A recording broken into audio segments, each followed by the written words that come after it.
Hi everybody, how are you? I hope everything is fine. Well, today's lesson is about cleft sentences. Maybe you have not heard this one before, but I am quite sure that you have come across these kind of structures a lot, and you have made a lot of them. Okay, just we want to have a review in a way. Okay, cleft sentences. The word cleft is from cleaving, means divided. Means you're dealing with two structures put together and of course divided at the same time. Usually we use this kind of structure in order to emphasize. You're emphasizing one particular part, segment in your sentence. Generally there are two clauses put together. I really recommend you learn and master these structures because in a way mastering them will enable you for a better fluency.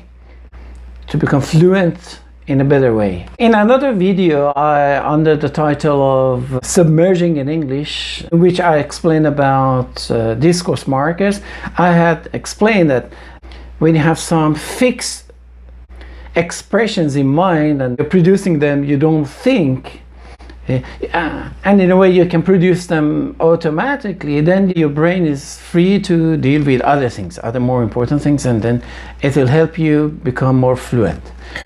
So I really recommend you watch that film, and you can get more details. Now let me give you an example, and then through the example I will discuss. Okay, so for instance you would say John bought the car yesterday. Okay, it's a simple sentence. Now you want to emphasize the subject, the doer of this activity. You say it was John who bought the car yesterday. Okay, so nobody else, not me, not nobody else. Okay, so it was John. Or you can say it was yesterday that John bought the car. So you're emphasizing the time of that activity. So that the time yesterday, not any other time. Or you say what John bought yesterday was a car, not anything else, not a computer. It was a car. Okay, so you see how fascinating this structure is. You, in a way, you produce one sentence and you are able to just emphasize any particular segment of that sentence, and in a way you are producing language, which is very interesting. Okay, now there are different types. And before we deal with the different types, okay, so the usages of using cleft sentences, number one is emphasis, then is contrast, or to correct a statement or information. For instance, you would say, it wasn't Tom who called you, it was Jerry. So it means, okay, don't be mistaken, it wasn't Jerry, it wasn't Tom, it was Jerry.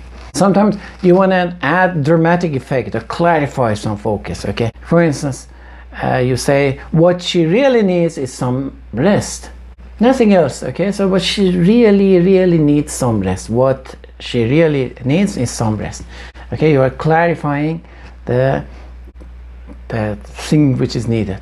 Now let's get into how to make these structures. You need two clauses. Okay, you know, clause is a combination of words in which there is a verb. If the meaning is complete, perfect is an independent clause, like a sentence. If the meaning is not complete, it's called dependent clause or subordinate clause. Okay, so the types of cleft sentences, there are about 7, 8, maybe 10. In this lesson I'm going to focus on 6 of them, the most frequent ones. Out of which, number one, the really most frequent one is it cleft.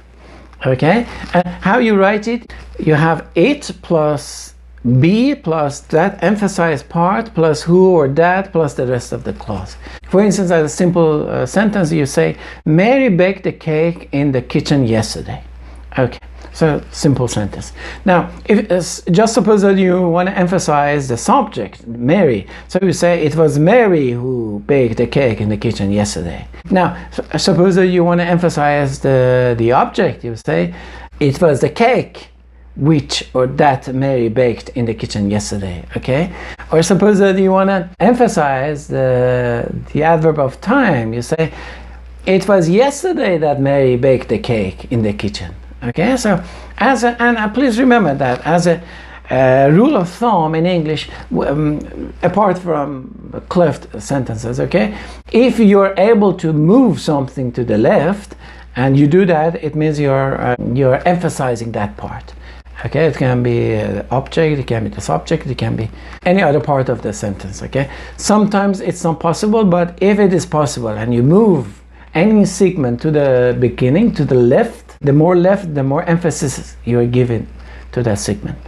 Okay, the second type, which is also very important, is WH cleft or what cleft. And how you write it is like this: what plus clause plus be plus emphasize information. In a way, you are highlighting the result or object or important idea. For instance, you have, I need a holiday. Simple sentence, you say, what I need is a holiday. Okay, so you're emphasizing the holiday thing. Or you say, she loves teaching. That was a regular sentence, okay? The what cleft would be, what she loves is teaching. Okay, so you're emphasizing this teaching thing. We want to learn English. What we want is to learn English. Okay, so you can also have the negative form of this structure. You say, what I don't like is waiting in a line. Or sometimes you want to have adverbial emphasis. You say, what he did was completely wrong. You can even use passive structure.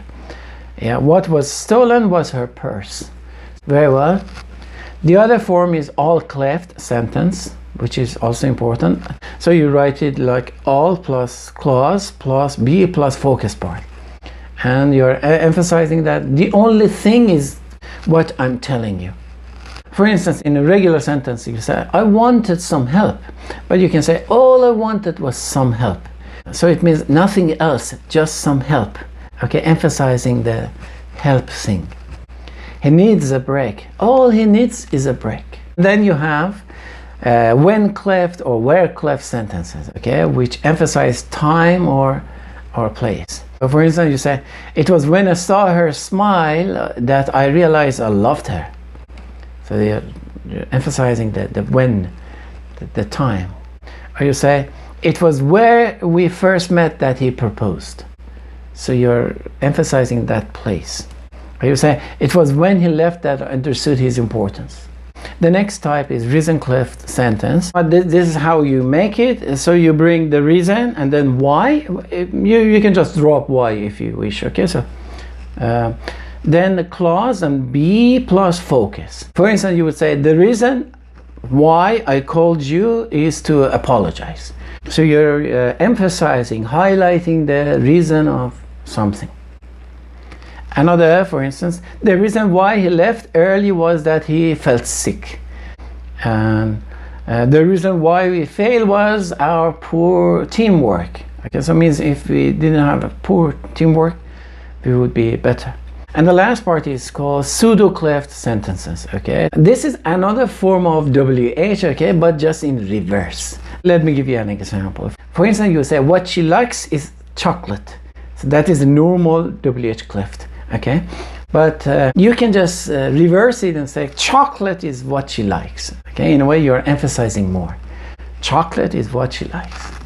Okay, so much so good with these examples. What I'm going to do right now is to give one example of Imam of Tabriz for each of these 6 types. Okay, so for the first one, we would have, it was Khomeini's mother who got him his first aftabeh.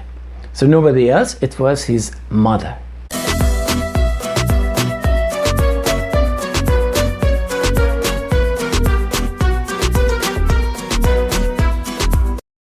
And then the next one, we say, what Dr. Khomeini contributed to science was double-slit aftabeh experiment. So please don't be surprised that they claim their followers, they claim they knew everything. Divine information. What can I say?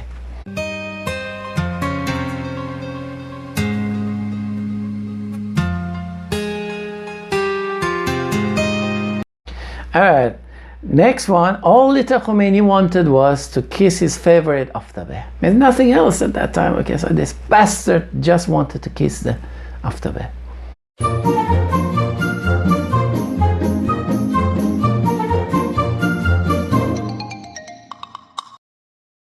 And the next one, it was when Khomeini was polishing his aftabeh that he received that important call from Jannati.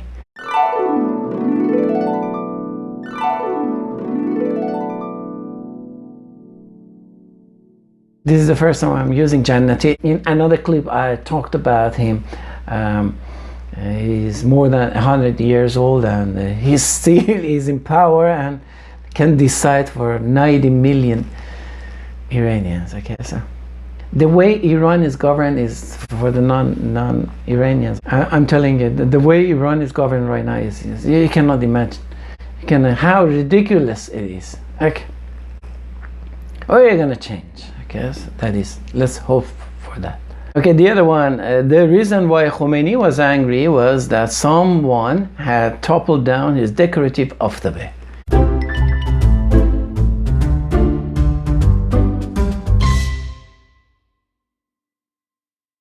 I don't know what his decision was, condemning thousands of prisoners in prison to death or something else. I don't know.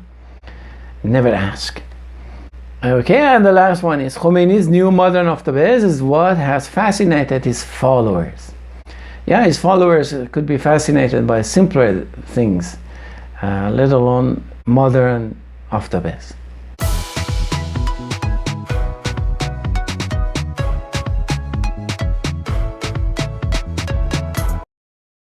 Okay, I hope you liked today's lesson. As usual, I'm going to give you a brief summary of what we touched today. I really recommend you work on these structures. And as I said, you just write or produce something, and then you're reusing, in a way, you're recycling every single piece of your sentence again and making a new structure. The more you make structures, the more structures you make, the more you practice, the more fluent you will be. I can assure you that. Anyhow, let's call it a session now, and then looking forward to seeing you soon again. Until then, goodbye.